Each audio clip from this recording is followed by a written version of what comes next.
No, thanks for making this work. I know it's a bit awkward joining like this, but good to see everybody. So we'll ask you to go right ahead, given your time constraints as well. Yeah. Sure. Very good. One moment. I'm just going to pull up my presentation and proceed with it. Just give me a minute, yeah?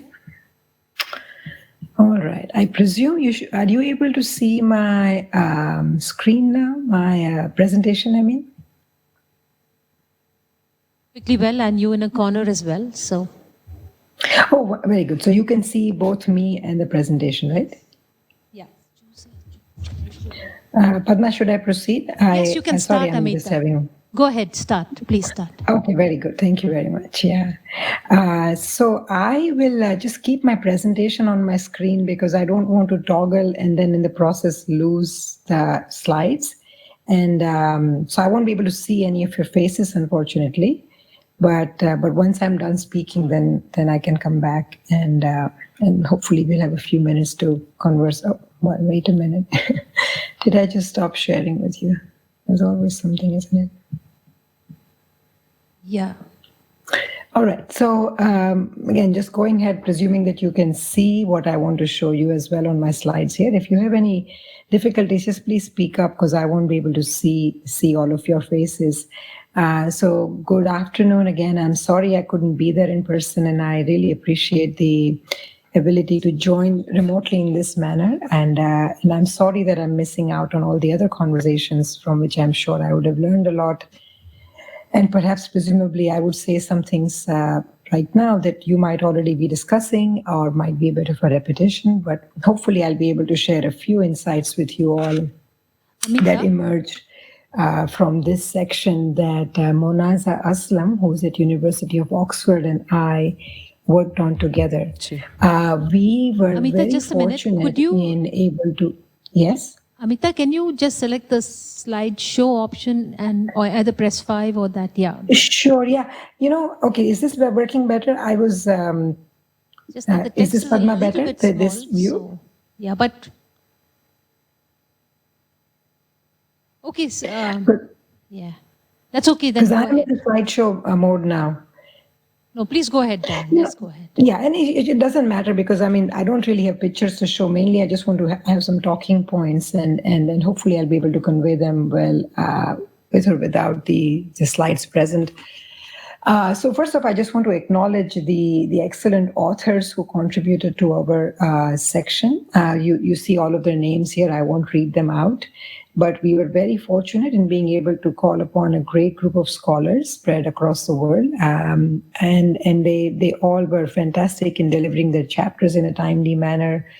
And we managed to have every chapter go through at least 2 rounds of review, and where we invited the authors to peer review one chapter, one more chapter in the handbook. And so it was quite nice that we were able to get good feedback on everybody's work and hopefully improve everyone's work as a result. So these are the people that have contributed to this section and from whom we have learned. And it's based on that Monazza and I wrote our first chapter, the introduction chapter. So what I want to do today, I don't have a lot of time, unfortunately, with you all because it's very early in the morning for me and I won't be able to stay on very long. But I wanted to walk you all through some of the key observations and insights that have emerged from this process for us. So the very first thing that I had to read and think about when I took on this project was get more clarity on what is meant by a political economy lens. And as it turns out, like many of these terms, there are varied definitions or there are variations in how people might exactly precisely think about some of these issues. But a few things stand out as considerations that are important from a political economy lens. And so the one overarching factor is that we consider not just the economic factors in thinking about education sector and education processes and decisions and challenges, but also social, political governance factors to understand the education sector better.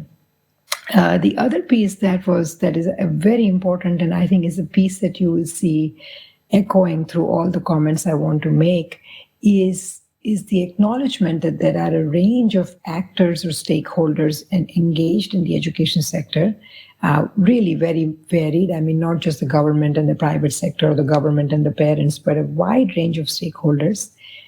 They engage in the education sector with a range of different motivations and vested interest. And essentially, this is, this allows us to, or leads us to acknowledge the range of actors, the variation in their power, because different actors have different powers and different ability to put forth their agenda or push their agenda forward, and their different preferences. Which is what comes together in what happens in the education sector, and it's understanding this dynamic network of actors, their power, their preferences, and the ways in which they negotiate or not, compromise or not, engage in relationships of accountability or not, is sort of what gives. Is the kind of insights that the political economy lends to us. And so these are some of the things that you will see repeating through some of the slides that I want to share going forward. In fact, what I was trying to do, which I did not succeed very well, it was trying to create some kind of a schematic of some of these key ideas. So this slide is not very pretty to look at or anything, but in my head was a vision of some kind of a visual that I could create of some of these key conceptual pieces that I think to me seem foundational to applying the political economy lens to the education sector and also the education sector in South Asia.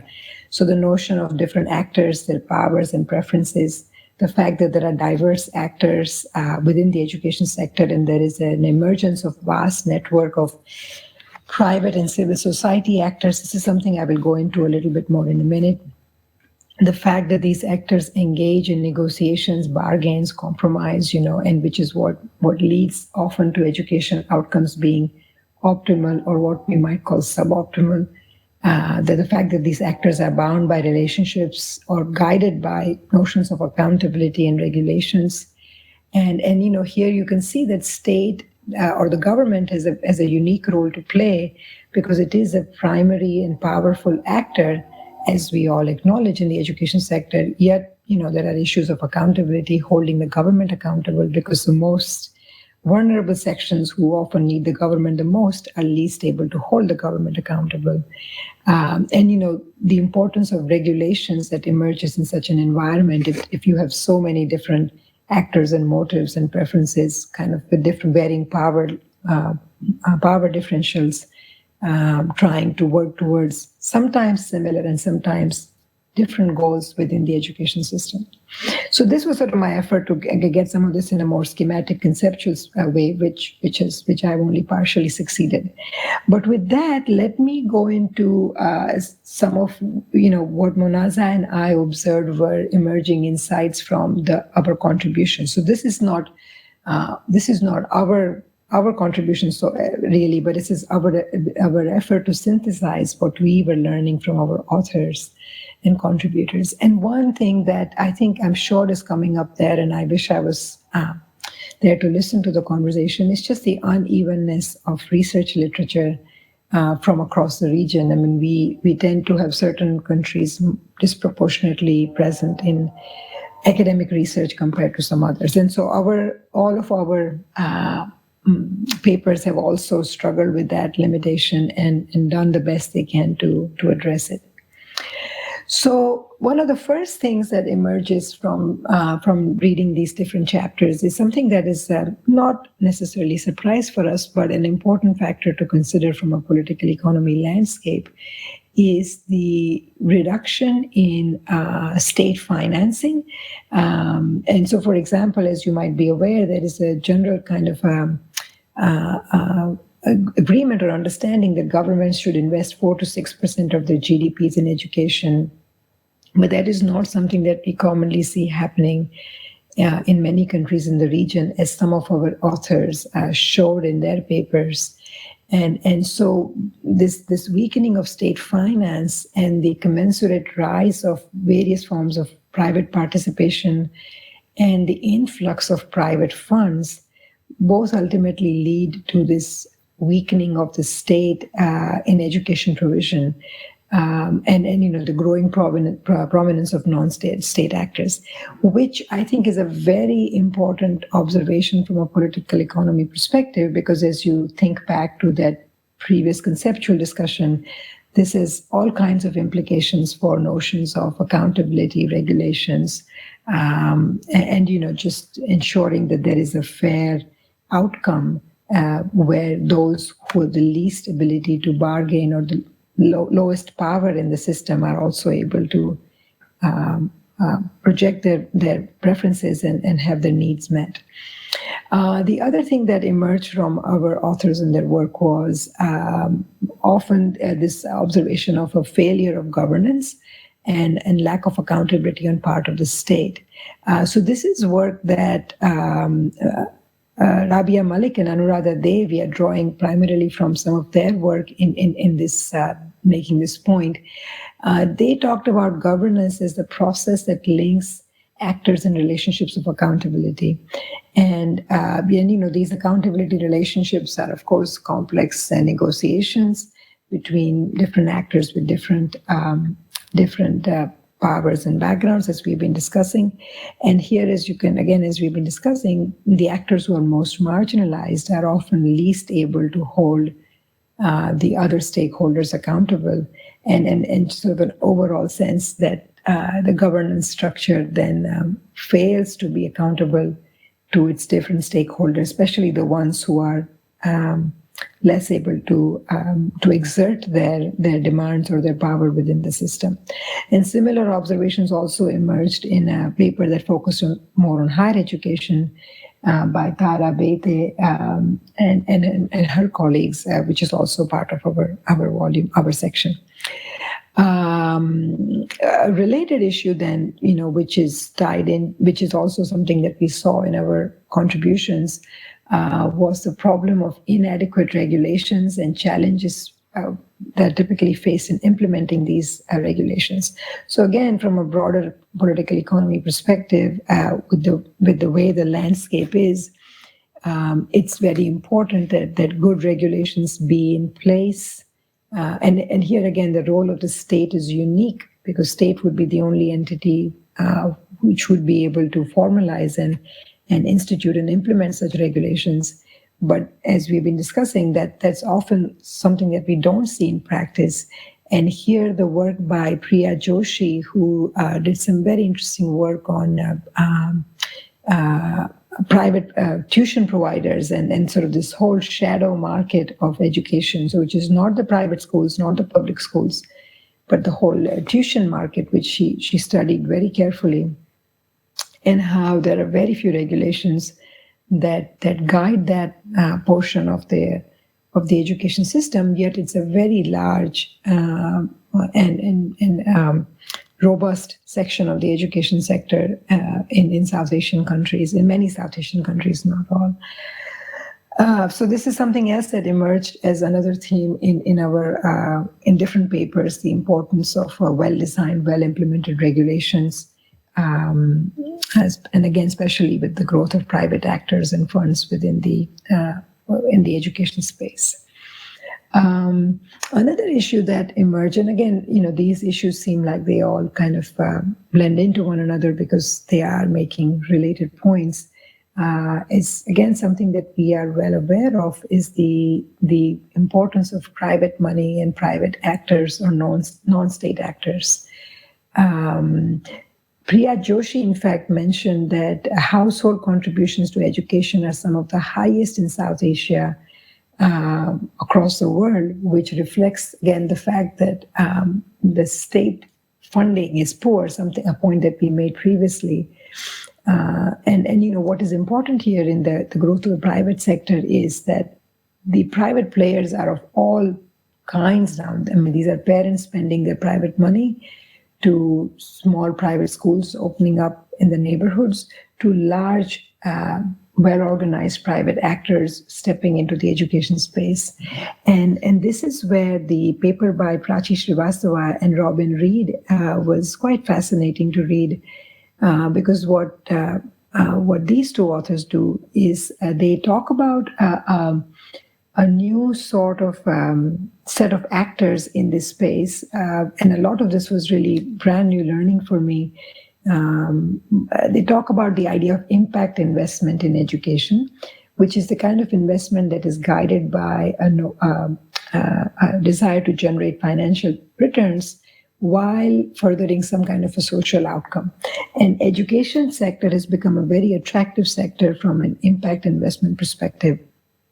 And so what Prachi and Robin do, and you should read their chapter because I can't do justice to it in my few minutes here or in a slide or two, but they carefully explore the ways in which they call them network service organizations, or these large networks of these related actors, private actors who come together to, in their word, to market make or to create these kinds of commercial opportunities within education and to promote other non-state private actors' involvement in education. What is very interesting in my mind, again, from a political economy perspective about these networks, unlike individuals, is that by the virtue of being a network, they are much more versatile and powerful. They have similar overlapping interest. They have a unique ability to organize, mobilize around issues that they want to promote. They obviously have greater access to money and capital, and better able to mobilize research and knowledge to shape discourses they want to. And so I think the emergence of these networks that Prachi and Robin so eloquently talk about is a very important element to carefully understand from a political economy perspective, because all of these notions of power and preferences and negotiations and regulations kind of have to be revisited in light of the presence of these kinds of actors who can really be sort of, in quotes, game-changing, right, in ways that we haven't fully appreciated thus far in education systems, because we have not had to deal with such presence. Monazza, Aslam, and her colleagues talk about the importance of teachers, and this would be sort of more the political economy of the school education, because from that perspective, teachers do remain the one of the most powerful block of actors for a range of reasons that I'm sure are well known to everybody in the audience, from the fact that they their ability to organize, mobilize, voice their preferences is uniquely different compared to many other education actors. And also the fact that from a financial perspective, as you are aware, teachers are a very significant portion of all education budgets, which always makes their presence, preferences, important in any kind of education decision making. And so an important point that Monazza and her colleagues make in this chapter is the importance of involving teachers at early stages of any kind of education reform to make sure that they are successful, given their prominence in any education system. Bela Jamil and her colleagues talk about the civil society actors, which is again a very important element of group of actors who have joined the education space and the discourse in the recent decades, and like the work of Pratham, similar South-South cooperation and work of well-intended civil society actors is also now a very important consideration in thinking about the overall space, the different actors that are important and engaged in the education sector in our region. So with that, I mean, basically to bring back, come back to the beginning and to conclude or offer some concluding observations, I think the overall, overarching themes that have stood out to us, or that I would, that I think stand out in my mind as I think about all the chapters that we have received and in our effort to synthesize them, is one is that this adoption of a political economy lens is a very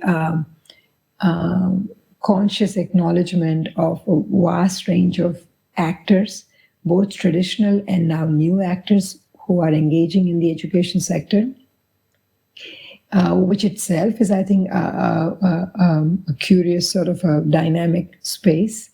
Once we acknowledge the range of these actors, then it becomes very important to acknowledge that these actors are vastly different in terms of their financial and political power, and they are driven by a range of interests and agendas.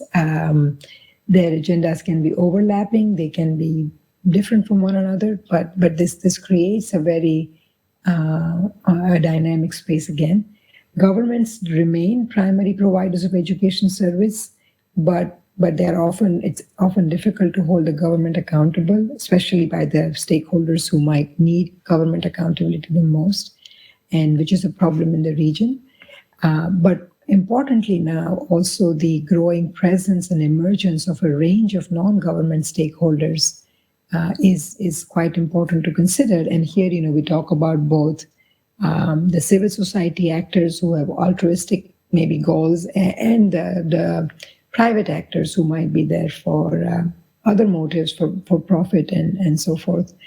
And so that becomes very important to consider now, the growing presence and emergence of these range of other actors.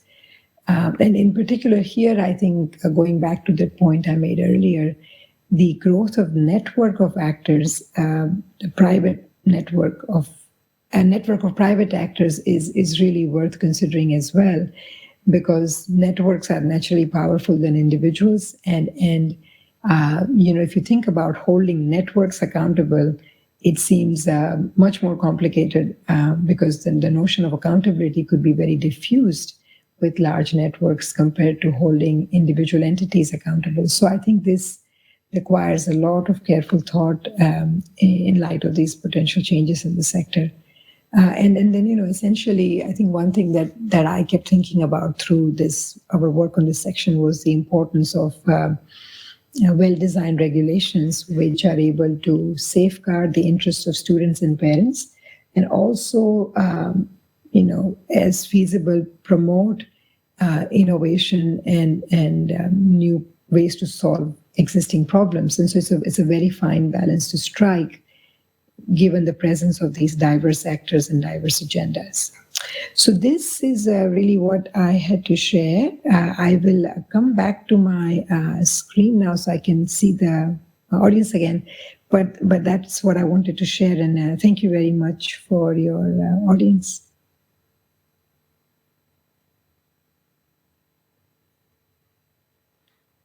Oh, sorry. Can you hear me? Can you hear? Oh, yes, I can. I think I don't know if I inadvertently turned your sound off. Not to worry. Could you hear me? Now Yes, it's yes, too we late heard to you ask, but could you perfectly hear me all fine through this? It was very clear, so thanks. Oh, wonderful. Great. Yeah. Sorry. I've just changed my laptop, and so I'm not very familiar with all the functionalities on it. I went from a PC to a Mac, and so I'm confused with the change in interface. So among our participants, we have authors of chapters of various countries, and so one of the things that we wanted these sessions to do was to ask our participants to reflect on your observations and either ask for clarifications or make observations that you might want to think about. Padma, I'm having a very hard time hearing you. You keep going in and out.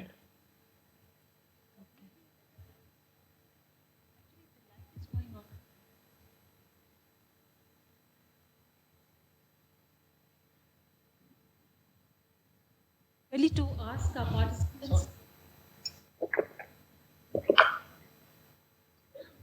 I'm coming on and off. Okay. So if there are questions or observations for Amita, that I think we have another few minutes, 5 minutes maybe, Amita?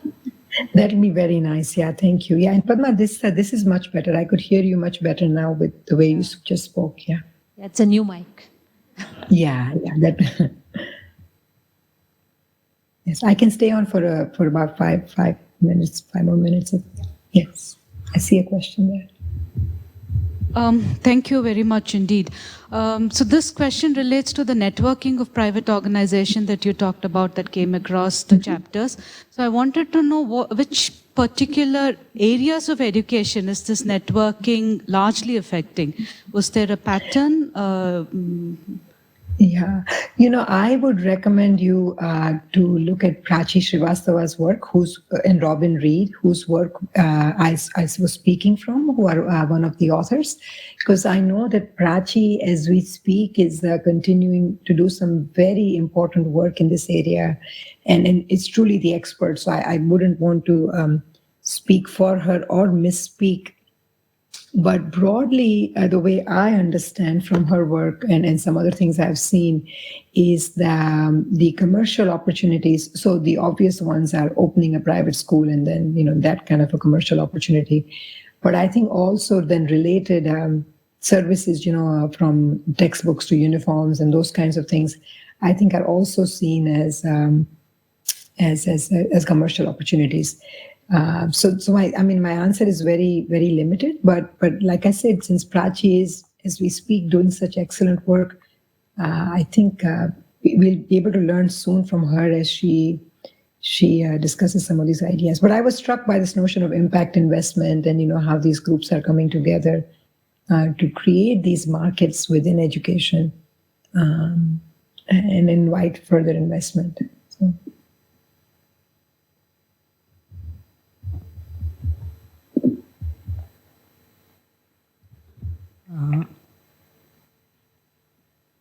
Myself, Saurav.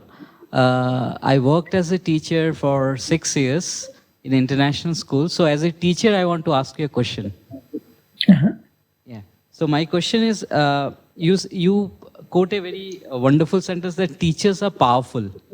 Now, they don't have, if in reality we see, they don't have any administrative powers to make significant changes in economical aspects of school or colleges. So how to distribute this administrative powers to teacher? Oh, I wouldn't know. I don't think I have the, and I acknowledge that that sentence has many caveats, a sentence that teachers are powerful. What I meant to say, in the brief comment is that there are a range of actors within the system, and teachers, because of the fact that they can get to be a group well recognized compared to parents who we can't bring all the millions of parents together in the same way we can think of millions of teachers, but you're quite right. I think there are, it's not even easy for the teachers to necessarily have their needs met or their wants fully expressed within the systems the way they are. And there are many vagaries of the system. So I don't have an answer to your question, but I acknowledge that what I was saying there as kind of, has to be qualified because it's not that the teachers actually can, I fully appreciate the complexity of the system. So I don't have an answer to your question, but I acknowledge that it's not exactly that cut and dried and simple. So, Amita, I'm looking at your slide on concluding thoughts, and I'm looking at the last bullet, which says, there is an increasing importance of well-designed regulations, which are able to safeguard the interests of students and parents. Is there any thinking among your authors about what would constitute well-designed regulations? That's again, isn't it so that we are often so much more readily able to come up with ideas on what needs to be done, but then not sure how to do it. I certainly do that quite frequently. I might be doing some, not doing justice to all the authors, but I think everyone struggles with the idea of what those regulations could be. And I think often also isn't the problem that it's not that we can't design regulations, but there's a problem in the fidelity of implementation and ensuring that that things move as they are intended to, and which doesn't happen. And then we have less than ideal outcomes. So no, I mean, and nothing stands out in my mind as a sort of recommendations from a group of authors on this precise question, but I think, I mean, in the way I think about this, I do see the importance of regulations emerging quite strongly from this discourse from the different authors. Maybe I should tell you that I asked because, we have been working on the draft National Education Policy for India. And one of the things that we noticed was that, if, for example, the state governments, they run public schools. I mean, the Department of School Education, they run public schools, but they also regulate private schools. So what they end up doing is actually focusing more on their regulation role than on the running of public schools role. So places like that where we have seen these, I wouldn't call it conflict of interest, but, multiple roles being, multiple hats being worn by a same group of people, we've tried to separate that. And so as a general principle, we've separated policy making, funding, regulation, accreditation, all into different groups, and we are hoping that that will be a more effective regulatory system, but it remains to be seen, of course. So, yeah, no, I think that's a very important point, and I mean, again, like I said, as we engage in the conceptual thinking about some of these issues we just discussed right now, I'm struck by this interesting role that gets then fully assigned to the state as an actor, where we are not entirely clear who the state is, right? Because it's also consisting of several different actors and players within the state systems. But it is, you're absolutely right, and I think it's such an important observation that you make about this conflation of all these roles that then get all, and we put so many eggs in the same basket, so to speak. I don't know how else to put it, because for so much to work efficiently and ideally and equitably for our parents and children, which then often fails in many different ways. And so I would love to learn more from the conversation that you just shared, because it makes perfect sense to me and resonates. Okay, I'm so sorry, friends, but I do have a real hard time deadline here. Just take 2 observations, questions? Okay, let's do that. We'll take 2, and then I will. Quick question. Did any of the authors talk about the role of teacher unions and the unionization of teachers to activate their agency? Yeah, they paid the chapter by Monazza, Aslam, Shanila Raval, and Geeta Kingdon, which is a part of our section. They talked about the role of teacher unions in their chapter. Yes. Hello, Amita. I wanted to know. You mentioned that there was a problem in getting data from different countries. So with regards to available material and some of the chapters, I wanted to know whether you had any comment on the prevalence of, let's say, shadow tutoring in different countries. Did the chapters highlight that, or are they just focusing on specific countries where such material is available? And secondly, even impact investing, is that also seen in other countries? I was interested in seeing how many insights, or how many of the chapter authors are drawing insights across the countries in South Asia. Yeah, so I think everyone did their best. For private tutoring, it was a chapter that Priya Joshi wrote, Priyadarshini Joshi. She has been working at UNESCO with the GMR team, and so she did an exceptional job, really. I think also because of the unique position she's in, where she has access to much more data than an average scholar might have.